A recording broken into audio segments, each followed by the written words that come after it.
Hello, everybody. My name is Beth Bernhardt, and I will be moderating this panel session this morning. I'm very excited to have these three here to talk to us today. We'll first hear from Lorcan Dempsey. He's Vice President of Membership and Research, Chief Strategist at OCLC.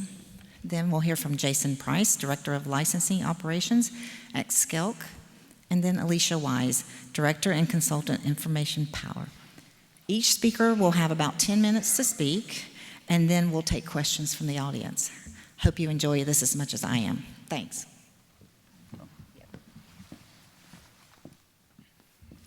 Thank you very much for that. When I was asked to do this panel, I readily agreed. I wasn't told, however, that I was going to immediately follow Brewster Kahle making a major announcement. But certainly it is a major announcement, and congratulations to both Brewster and Internet Archive. I think when we look back at these times, Brewster will be seen as a heroic participant. And one of the things that struck me as I was listening, reflecting some discussions with colleagues in the past, is the Internet Archive shares some characteristics. Obviously, it's very different, and it's in a different context and inserted into the environment differently, but shares some characteristics with the independent research libraries that we are a very important part of our landscape and which emerged in various ways. But anyway, so today we're going to talk about some of the ways in which our environment is changing.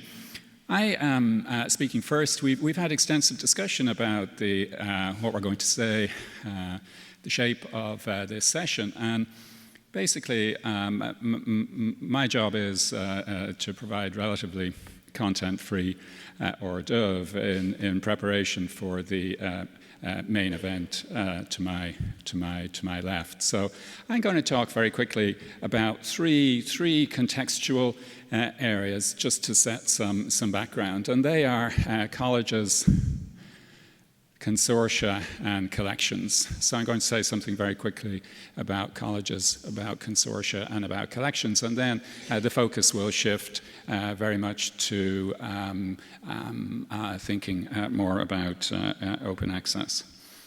So libraries very clearly are not ends in themselves. We've seen major changes in libraries over the last few years. We're moving from a collection-centric approach where excellence was judged in transactional ways, by gate counts, by volume counts, by circulation.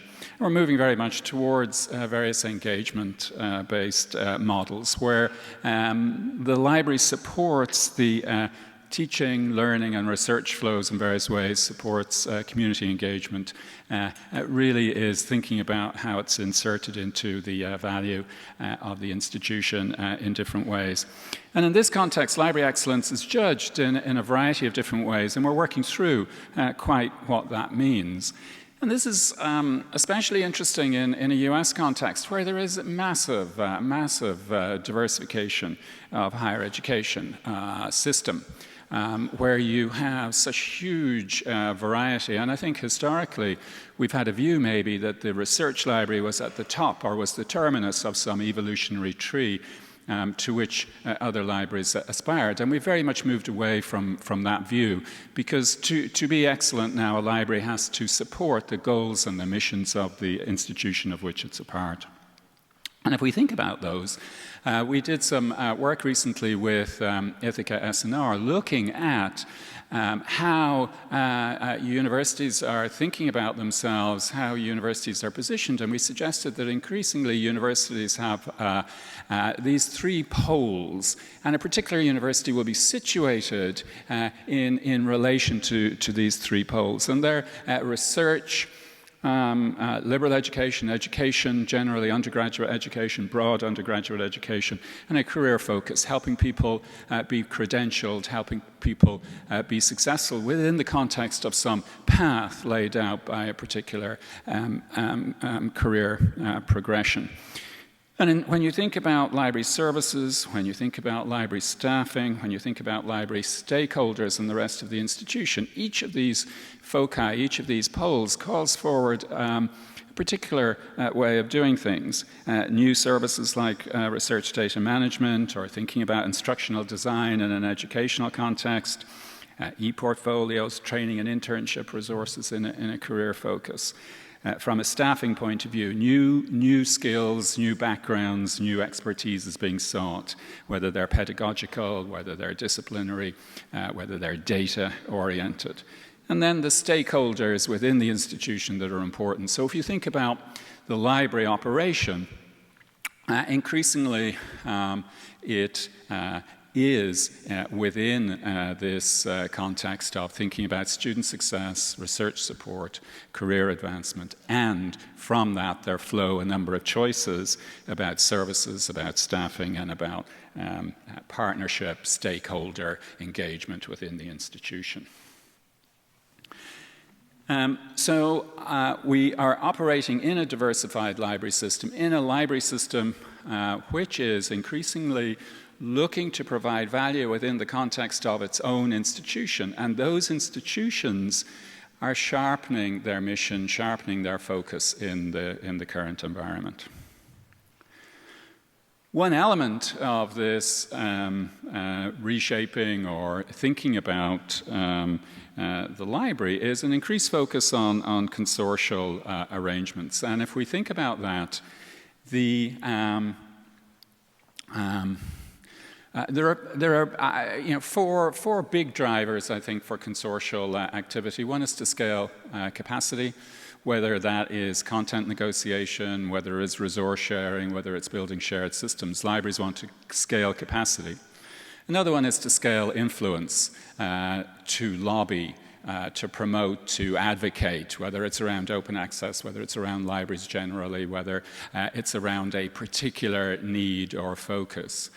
Increasingly important are two other areas, learning and innovation. Consortia have always done this. The soft power of consortia is that they bring people together around their problems. They allow people to pool their uncertainty, to share their experience, to confer with each other about their futures, to acquire confidence from working together. And in many cases, this is a soft power of consortia. It's an element of consortia that is in parallel with the other things that it does. And it is a large part of the persistence and stickiness and value of consortia. But then also you have consortia whose primary purpose is to scale learning or scale innovation. Think about CNI, think about a variety of organizations that have grown up to help libraries think about developments in particular areas. However, when you think about consortial activity, there's a big consortial challenge in that there's a trade-off between consolidation and autonomy. The more consolidated you become, the better user experience you can do, the easier you can make decisions, you can reduce coordination costs across the consortium. The consortia itself can have increased agency to get things done. However, there's also advantages to operating locally. You can optimize locally, you can be close to the user, you can control costs under your own control, and there's a stronger institutional agency. Think Brexit and the UK and the European Union here. When you think about those trade-offs, you have trade-offs between efficiency and control. The more control you want over a process locally, well then you deliberately say, yes, it might be good to do it that way, but control is more important here than efficiency. There's a system-wide versus a local optimization. Integration versus interoperability. We want to retain autonomous, so we take an interoperability approach rather than integrating systems or consolidating. So these trade-offs are very important, and I think as we move forward, we need to begin to recognize that perhaps the stronger coordination, more purposeful coordination delivers more benefits. What libraries have, though, is they have a collective action issue. It's very difficult for those, because you're driven by local needs, by local concerns, even if there's an awareness that doing things together at some level may make sense, the primary driver or the proximate driver may be local. So that coordination cost is very real. But I think what we're seeing over the next while is really the much stronger value and role of consortia and libraries sort of thinking about their role in that context.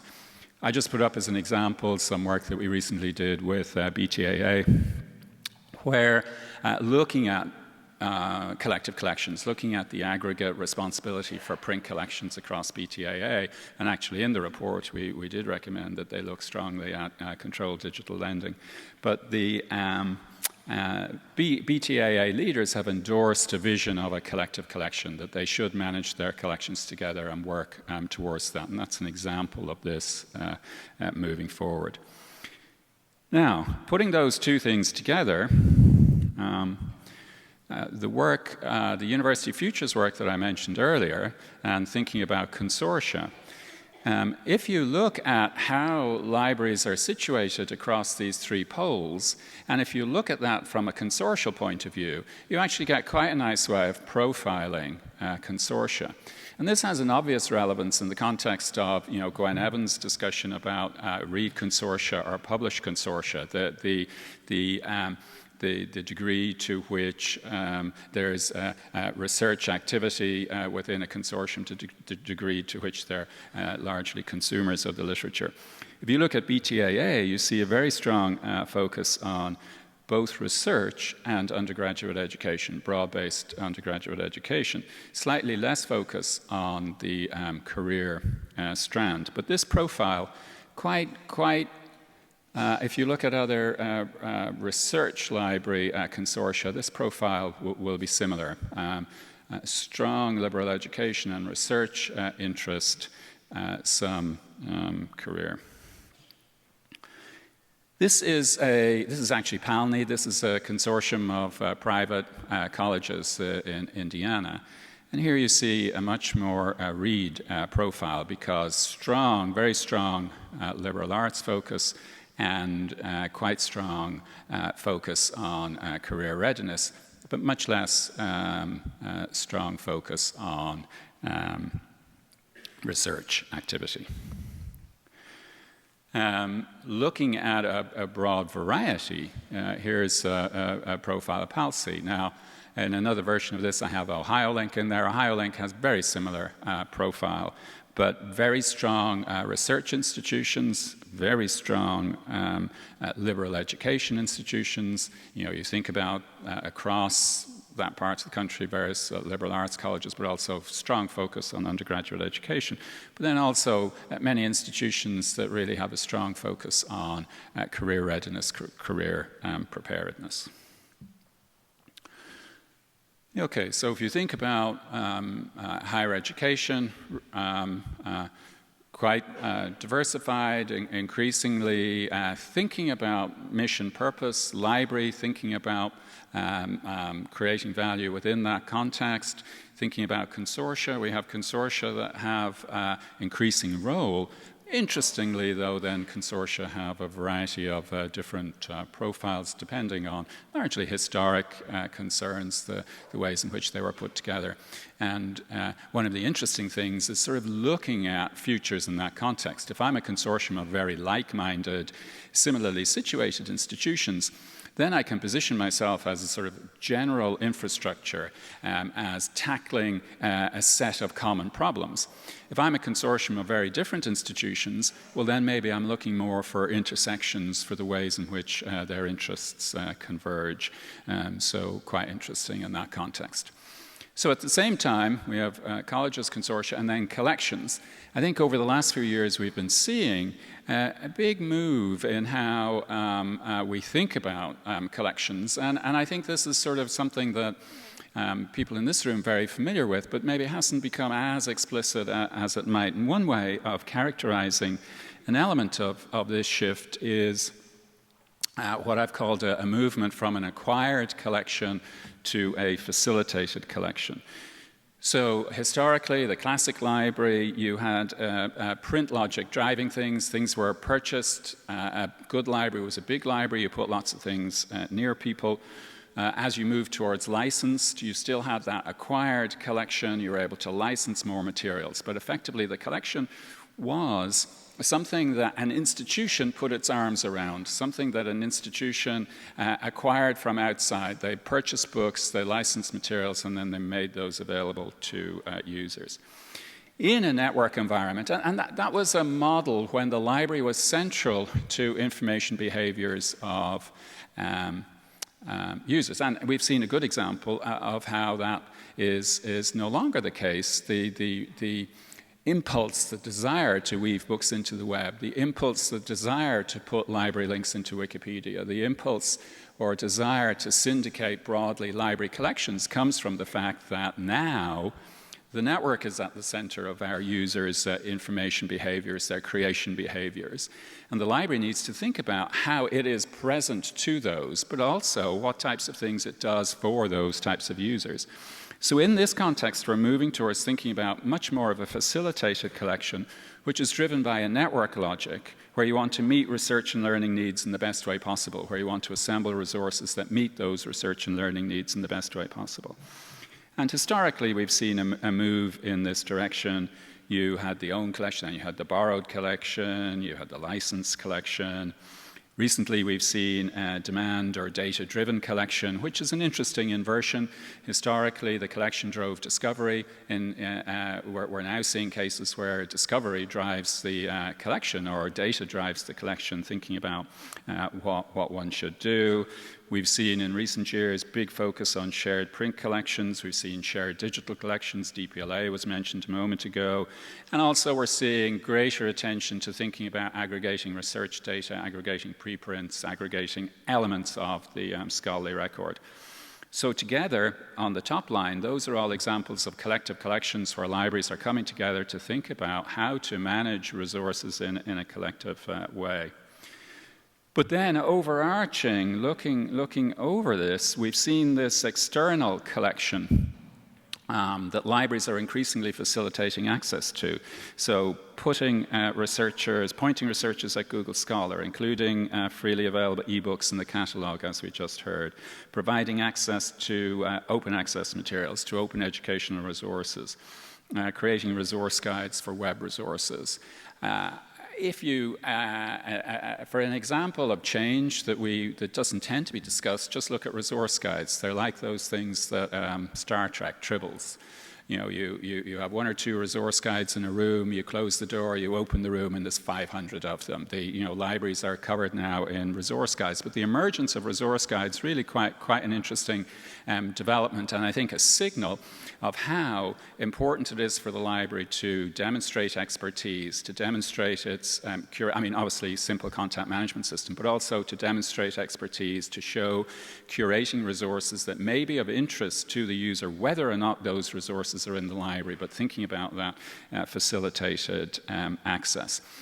So when you look at how we provide resources to users, there's really now an increasingly broad way of doing that across a range of parts of the library and the boundaries of the collection, thinking about what's in the collection, thinking about who does what, thinking about what data is required. All of that really has changed in various ways. Thinking about collaborative or cooperative resources has all changed in various ways.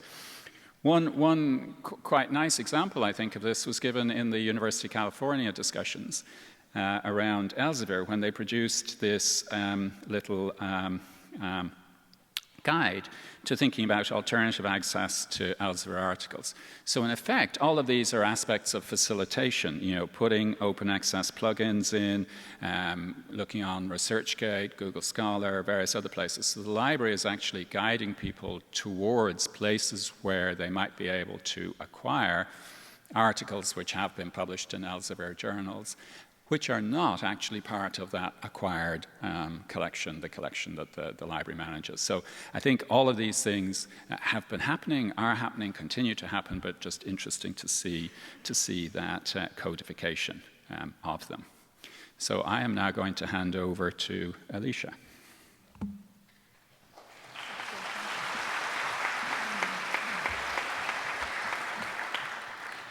Good morning, everybody. What an incredible place this is that we get to meet in. It is absolutely splendid and terrific to be here. And I wanted to thank Beth particularly for all of the time she's taken to organize the three of us and for the opportunity to come and spend some time with you today. Right, so 10 minutes is plenty of time to talk about our open future. Right? All of open access, open infrastructure, open research. Well, of course, it's not enough time to go into any detail, but it is hopefully enough time to develop the important theme of new and sometimes unexpected collaborations that will be available to move us toward an open future, and that I think will be essential to helping us get there.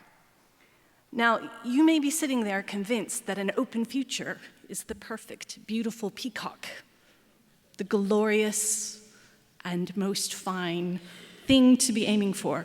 You may be sitting thinking about the gnarly feet of the peacock, kind of knotted and a bit disagreeable, and thinking, well, how precisely are we going to make it work?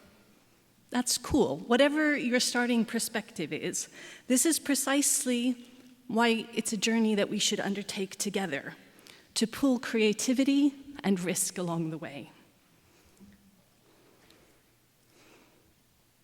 So what's the key to getting to an open future? And I'd like you to just take a few seconds to think about that. If you had to pick one key to turn to move forward, what would that be? Is it tough funder mandates?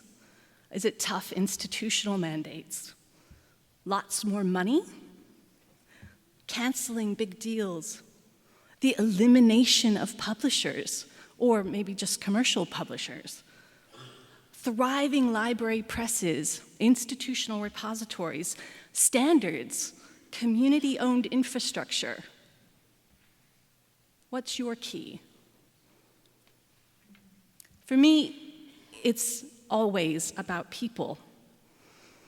From my perspective, people are the key. The Dutch have a brilliant phrase that if you want to move forward, you need to align all the noses in the same direction. And that feels like the challenge too often when we're talking about open access, particularly in the journal world. So we need people of all different kinds coming together to craft something fresh and new and exciting and really challenging. I should have picked a better illustration for this slide, because this could give the wrong impression that I think we need a homogeneous group of people to align their noses and move forward. And I don't. I actually think we need a hugely diverse array of skills, opinions, and beliefs and perspectives if we're going to be successful. So what I'm going to spend a few minutes on today is talking about a project that took place over the course of this year. It was a highly collaborative open access project, and it was called the Society Publishers Accelerating Open Access and Plan S project. It was something that Lorraine, Estelle, and I were very privileged to be able to work on very intensively this year, but it involved hundreds of other people from the Learned Society community, from the library community, and from the funding community. So let me tell you a little bit about these diverse stakeholders and what they brought to the party. So first, the project was funded and commissioned by the Wellcome Trust and UKRI on behalf of Coalition S, which is a group of largely European funders driving forward open access. And they launched the project because in the Plan S guidelines, there's quite a tough requirement that publishers can no longer receive open access funding for hybrid open access titles. And the funders were hearing very passionately from publishers of all kinds, shapes, sizes, models, that if their hybrid titles could already easily flip to fully open access, they probably would have done it. That there was an uneven availability of funding in the pockets of authors for paying article processing charges. And for this reason, that move away from hybrid titles was going to be particularly challenging. And learned society publishers, many not-for-profit, smaller and medium-sized organizations in humanities and social sciences as well as STEM, were feeling particularly pressured without the larger resources that a larger organization might offer. And the funders were very responsive to this. Very few of them have worked themselves in a library context or a publishing context. And what we found is that they're actually quite interested in learning what challenges all of our stakeholders bump up against and are willing to facilitate finding ways through those challenges. They may not be interested in positioning themselves to, in the long term, fund all publishing and all access provision, but they're willing to help stakeholders overcome barriers to getting to a fully open world. So that's where they were coming from. The third sponsor of the project was the Association of Learned and Professional Society Publishers, so a trade association representing a variety of smaller not-for-profit learned society publishers based in the UK but international. And Wayne Syme, the brand new chief executive of ALPS, wanted to help funders really understand the concerns of his members, but he didn't only want to moan and complain. He also wanted to help his members find a successful way forward to be able to transition to open access and to thrive as they did so.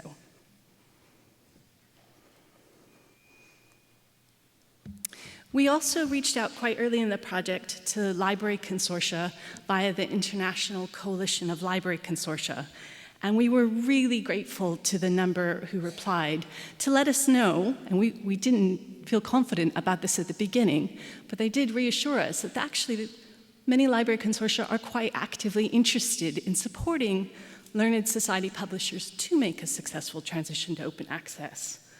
This was even more reassuring to the learned society publishers who weren't confident that you all are interested in working with them and supporting them to move in this direction. So the society publishers had a variety of views. We surfaced for them a wide array of different business models. I'm not going to go into that today. There is a project report online. I'll give you the URL for that in just a little bit. And there is a publication in Insights. There's a new publication coming in January in Learned Publishing. So it's a well-documented project. And of all of the different business models that we surfaced, all of the different flavors of transformative agreement really resonated most strongly with most of the societies. This is because it offers a sort of steady, predictable revenue stream that helps them plan their other activities. And it's something that they would aspire to. They need to know that the market will support it. It's very hard to move your title to open access unless there's a funding stream for it. So they wanted to know that this wasn't something driven by the publishers or the funders only, but really being pulled for from the library and research communities as well.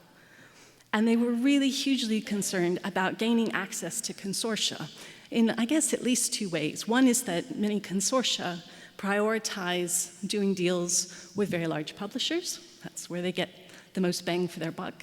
So just being able to sit at the table and have an interaction and to collaborate was a challenge. Many of the publishers we were working with, especially those that didn't have larger publishing partners, were also just very worried about the bandwidth. One society we worked very closely with, for example, had 10 members of staff. And within that staffing resource, they needed to think about how to transform all of their agreements with individual library subscribers and perhaps add new consortial deals worldwide. So this is very, very challenging. They needed to know that this movement is wanted and that they needed some practical support and assistance to move there. And so the idea emerged during a workshop for the project that a transformative agreement toolkit would be one useful way forward.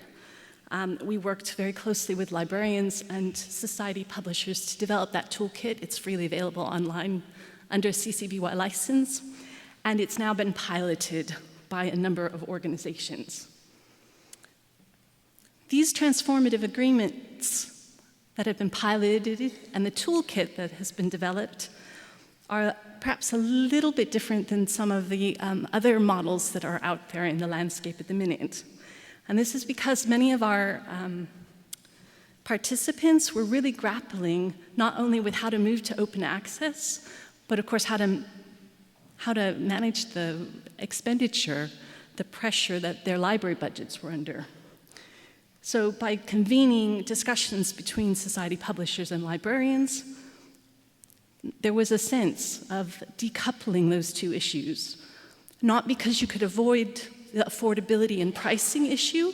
That is actually critical to resolve as we move forward into a different kind of world, but that for practical reasons and the time pressure that Plan S, for example, brings to the society publishers in transitioning, to be pragmatic, it was easier to focus on cost-neutral transitions now and to make a commitment in writing to one another to work on alternative pricing and funding models going forward. So from June, the end of June and through now, there have been a variety of pilots underway.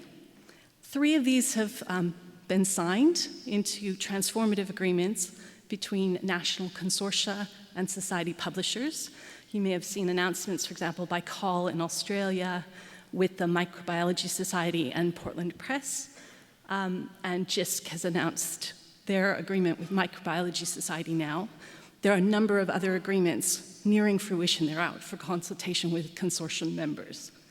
And we were really grateful to consortial colleagues, not only in Australia and the UK, but also Germany and the Netherlands for participating, and to Brill, which is a small commercial publisher, for bringing us a humanities and social science perspective, and then to a number of STEM societies, including those I've mentioned, the European Respiratory Society and IWA. Okay, so the pilots being signed, being taken up by consortium members, I think is a nice reassurance in concrete terms that transformative agreements with smaller not-for-profit societies is something that consortia can do successfully. It's well aligned with the mission of many society publishers. They want to reach out to researchers in their area around the world and support all of them. They are often wanting to transition to open access already and don't necessarily know the way to do that. So while it's mission as usual for them, it's not business as usual. They need practical experience of working with consortia. They really need consortia to, if possible, harmonize the way that they're able to work with societies to make the scaling possible. And there's a real need for basic information, which may be very obvious to library members of consortia, but isn't obvious if you're not part of that community.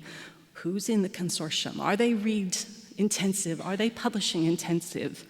Are deals opt-in or not? So on and so forth. And so there are lots of recommendations about how to make this stuff work in practice in our report.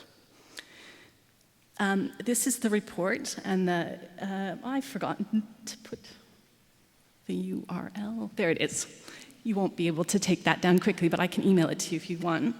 And the report and all of the toolkits are available online, and you're welcome to use those in any way you would like to do. So this is just one project. We've heard about Brewster's project already today. There are many others, and I'm sure many of you in the room are involved in deep collaborative projects. That's just brilliant. I think as we go forward, we will also see new organizations, new governance models for helping us to collaborate in these ways. And 2 very recent examples that have caught my attention and kind of inspire me are the creation of the Society Publishers Coalition, which has now more than 40 members. They are societies that describe themselves as committed to transitioning to open access and working closely in partnership with researchers, libraries, and funders as they do so. And we've also got the Transitioning Society Publications to OA initiative here in the US, which brings together libraries and publishers with some experience in this area to coach and nurture others that are on this journey.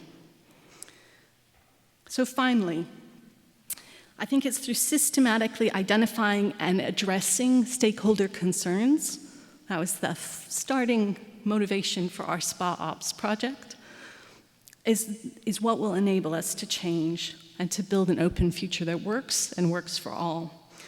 A colorful and diverse and beautiful future with lovely feet as well. So let me thank you very much for listening and hand over to Jason, who has some very practical ideas about how to make this work.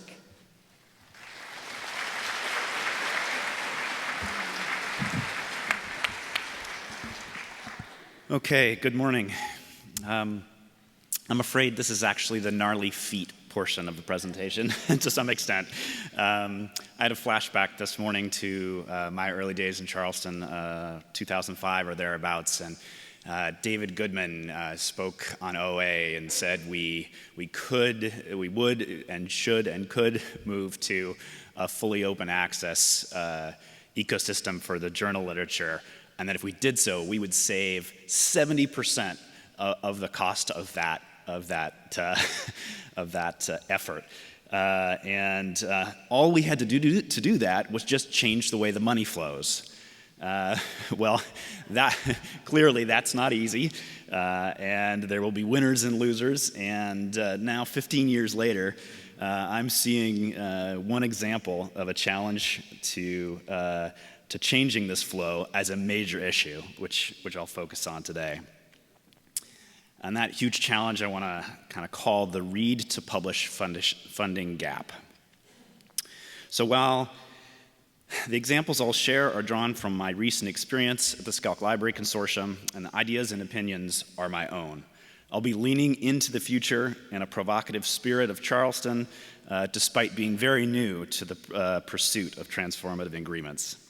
Furthermore, much of the data I'll share have been scraped together from more or less, and actually mostly less, confirmable sources. They're not exact, and I can't defend them in any detail. But despite these significant caveats, I do believe that they paint an accurate picture of a major challenge to the future of scholarly communication as we know it. So this figure shows two samples of 100,000 articles each. The top is a random selection of articles with DOIs. The bottom is a separate sample of articles that unpaywall users actually tried to view, where 50% of the articles were freely available. The problem is this: more and more of the content that libraries have traditionally paid for is becoming freely available. How is that a problem, you ask? Because we're trying to get to an open access future, right? Well, it's certainly not a problem for the scores of really small libraries and institutions, including half of Scalc members and thousands of unaffiliated researchers that can't afford a site license or an article purchase. And indeed, this is the laudable goal of open access, to make that content available to those who would otherwise not be able to access it. It's a problem because despite the fact that much of this content is hosted and freely available on big deal publisher platforms, we're paying more than we ever have for access to those big deals. So to focus in a bit on estimating the effect of Plan S on one major publisher as an example, these rough approximations forecast an increase to nearly 50% of articles on the publisher platform being freely available in the coming few years. Although it may not happen in this way or this quickly, the big five publishers are preparing for and even advancing this OA future. In this brave new world, who will pay for that publishing? If you think it can be funded by only or even mostly the authors at research-intensive institutions, I think you've got another thing coming. But to make that case, we've got to start with where we are. So Scalc is a California-based consortium of libraries serving small to mid-sized institutions. Our group of read-focused institutions represents 1 to 2/3 of the traditional big deal spend by California institutions on these three major publishers' content. This is not a problem in and of itself, as we represent the majority of the institutions, and many of whom are getting good value, at least currently, from their subscription dollars. The issue is that these read institutions author, very approximately, Only about 15 to 20% of the articles published by California authors in those publishers' journals. So they are currently paying 2 to 3 times more than they would pay in a fully transformed pay-to-publish world. Can we expect the rest of California, primarily publish-focused institutions or their authors, to fund that gap? Surely not, if they are going to come anywhere close to their cost-neutral pay-to-publish objectives. This is certainly not a surprise to big deal publishers, but it was news to us. Read institutions have a lot of skin in the game, and significantly more open publishing from the pay-to-publish model poses a major threat to those dollars, a huge portion of big publisher revenue. Lest I leave you with the impression that this only applies in states or countries that have distinct consortia that are more research-focused or read-focused,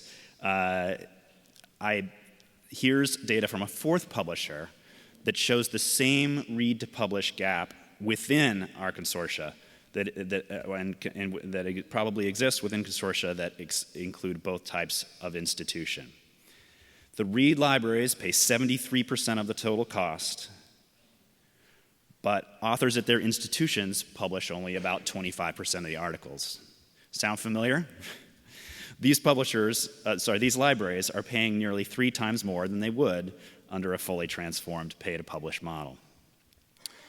So the same magnitude of read-to-publish gap exists within our consortium, raising the same question as to who will pay to cover that gap.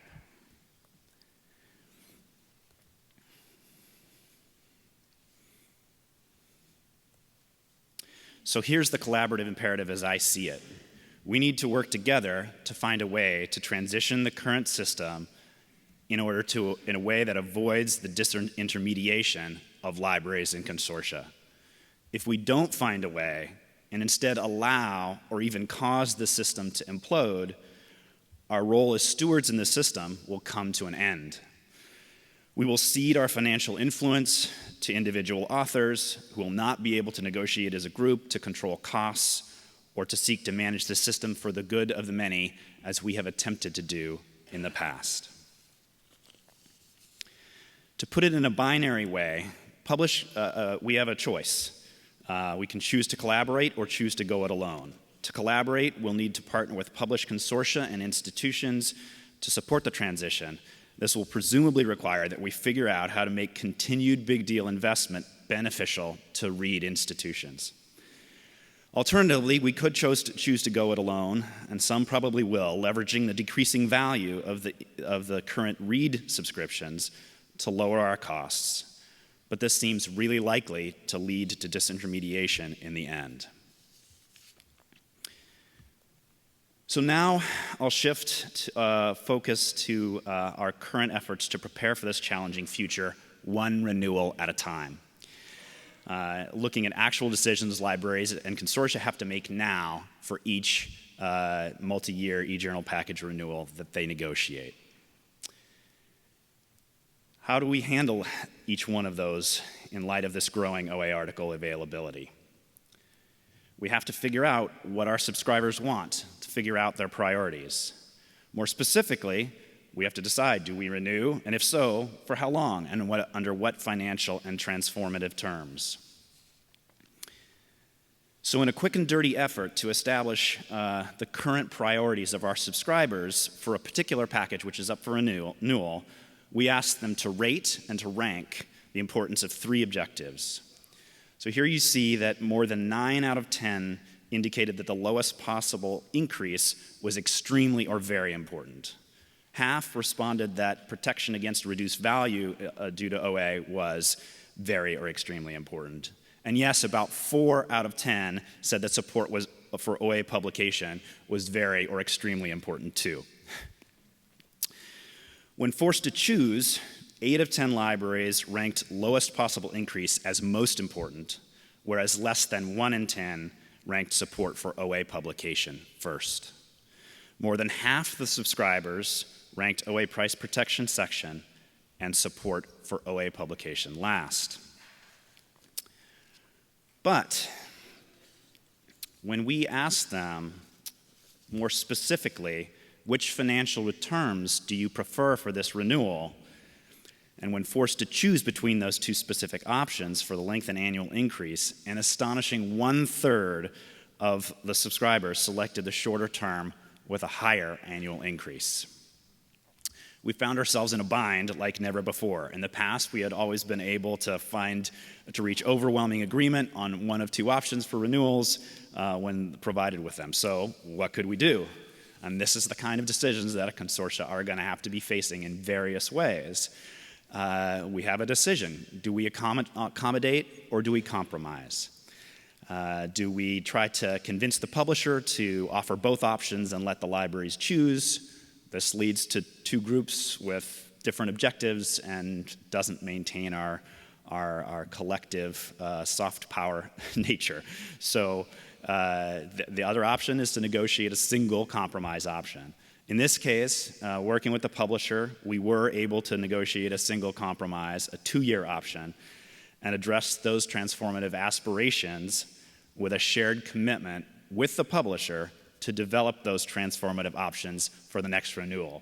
So I was thinking about that kind of exactly the opposite of the way that Alicia talked about, first trying to figure out the terms and then worrying about the funding later. And perhaps that makes sense in these two different groups of publishers. So thankfully, we were able to reach consensus on the compromise option to stay together and allow us to figure out how to bring about that transformative things. And in ways, it'll need to be in ways that work for read institutions. So in conclusion, a transition to a fully transformed pay-to-publish future will require us to address the read-to-publish funding gap. And that gap is an important thing for consortia and libraries to take into account as they consider what they do and how what they do has an effect on the broader ecosystem and the decisions of other consortia and libraries. So, secondly, if read institutions are to maintain their spend, they will need benefits too. And finally, this shifting landscape demands an increasing collaborative effort at many levels if libraries are to maintain their role as stewards of scholarly communication funding. Thanks.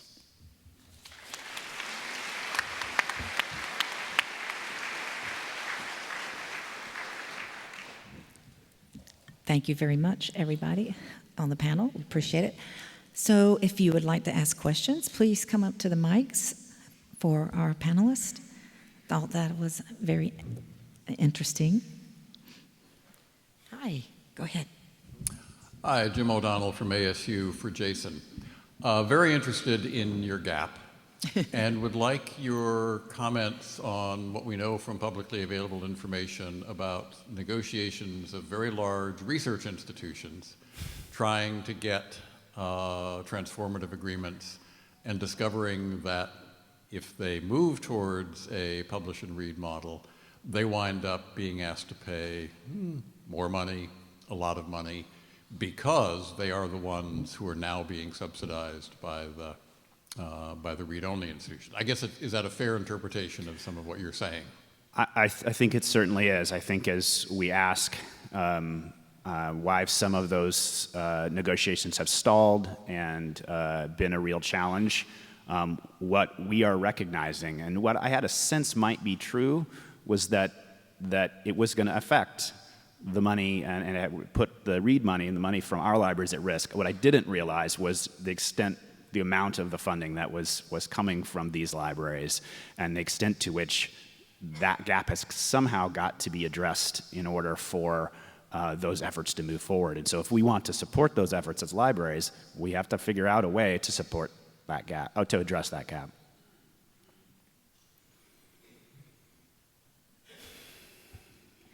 Anybody else? Oh, okay. Hi, thanks to all of the speakers. Lisa Hinchliffe at the University of Illinois at Urbana-Champaign.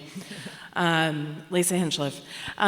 Lorcan, I really appreciated you putting up the profile of the consortia, But I'm wondering if you could take the profile idea that you just put up and put that in conversation with Jason's claim about the role of a READ consortia, which then subventing publication rather than moving those dollars to other subscriptions. I'm trying to puzzle through if we really do have different kinds of consortia, or if Jason's really pitching that consortia should act kind of more the same regardless of how they're institutions. And then I'll let Jason sort of respond to that as well.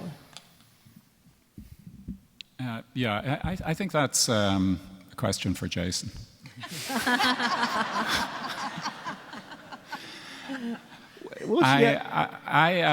I think the profiles are quite interesting in a sort of general discussion. What struck me was when Gwen Evans did write her piece in Scholarly Kitchen about Read Publish, that just this was a way of showing some of the variation within a consortia. And consortia clearly do a variety of things across different types of institution.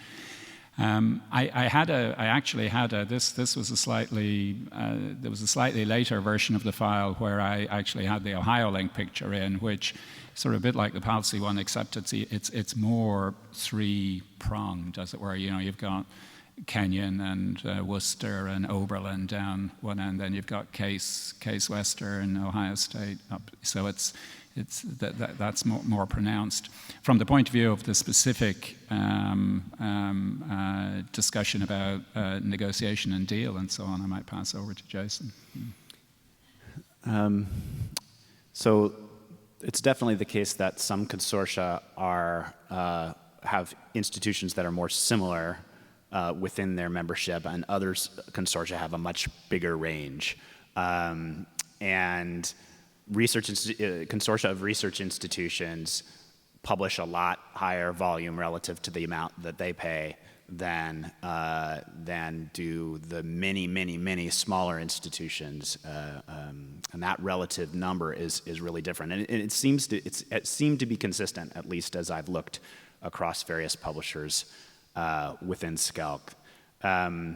So to the question of, I don't think I meant to say that all consortia should be addressing this similarly, but more that all consortia should be recognizing that even if they are different, and as they are different, the changes they make dramatically affect what other consortia are able to negotiate and accomplish.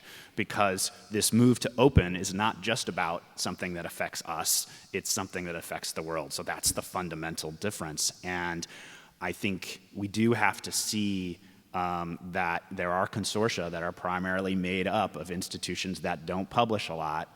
And so thinking about that transition is something we can do in isolation as consortia. What's best for us? What's best for our libraries? What do our libraries want? But if we do that, ignoring the effect of our decisions on the broader ecosystem and on other consortia that are trying to move forward this open access future in ways that make sense for their constituency and their publishing rate, then we're really doing a disservice to the overall goal of making progress. It's really the case that we are different, but what we do is affecting each other. And so I think we really have to think deeply about that in order to do our best to transition from where we are to something that will be successful.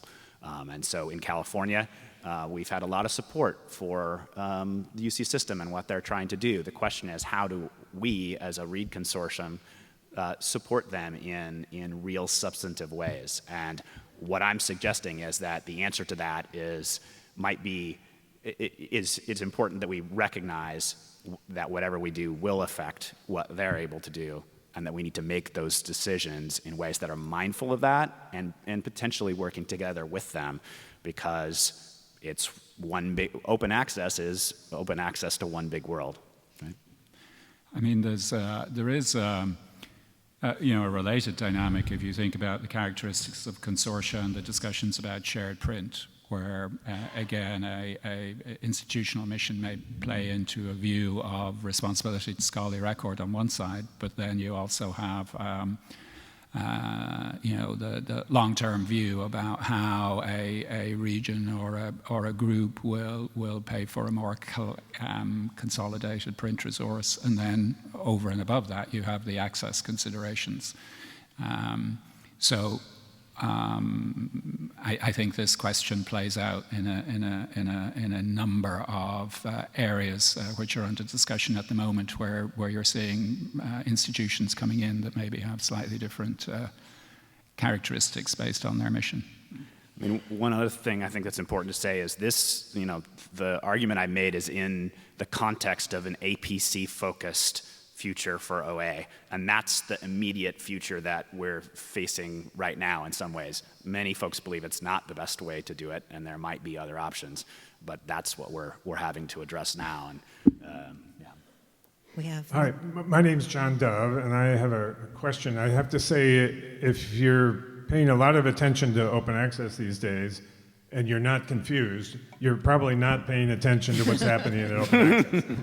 And I'm glad, this is a question for Jason, I'm glad you specified this is specifically around the APC sort of areas, and I think we can all, who've looked at it, say that's really in the STEM areas, it's not so much in the others, so it's important to make those distinctions when you have an opinion or you're looking at data. I really like the data that you're looking at. I mean, I like the fact that you're looking at data, but here's I'm just really confused by an affiliation of the payment of authors' fees with California.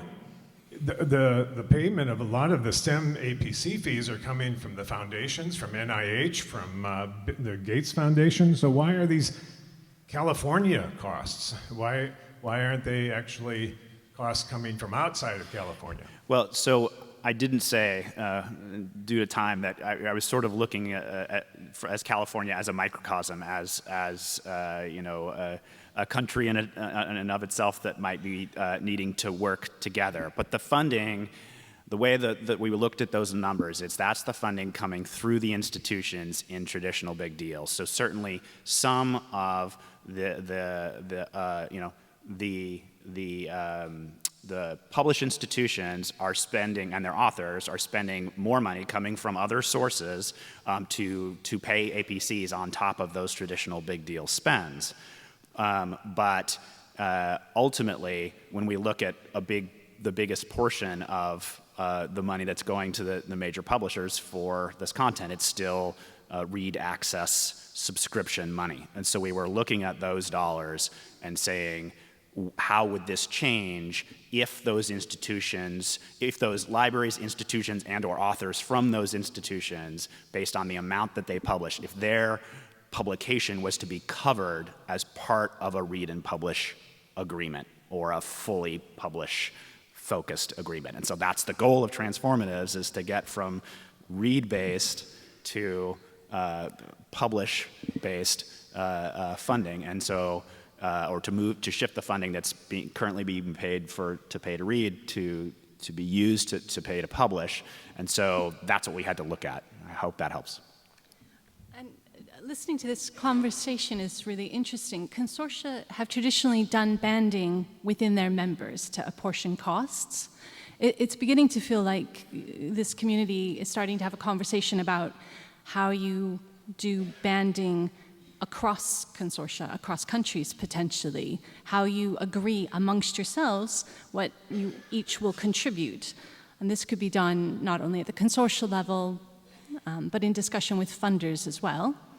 And it's similar to one of the elements of the Scope 3 project, which transformed many journals in physics, in high energy physics. The different countries participating needed to think very carefully about how to correctly balance the different contributions. So good luck with this. Well, and I would say it's similar to the project deal, Wiley deal in Germany, where in order to make that happen, there are many consortia within Germany, different kinds of institutions, they all had to go in and say, we're all in on this and are going to share the cost in a way that is going to be meaningful going forward. We're going to figure out how to do that, but we are all in, and that money that we're currently investing, we're going to continue to invest just in a different way. Well, thank you guys for a great talk, and we'll head out for the next things on your agenda.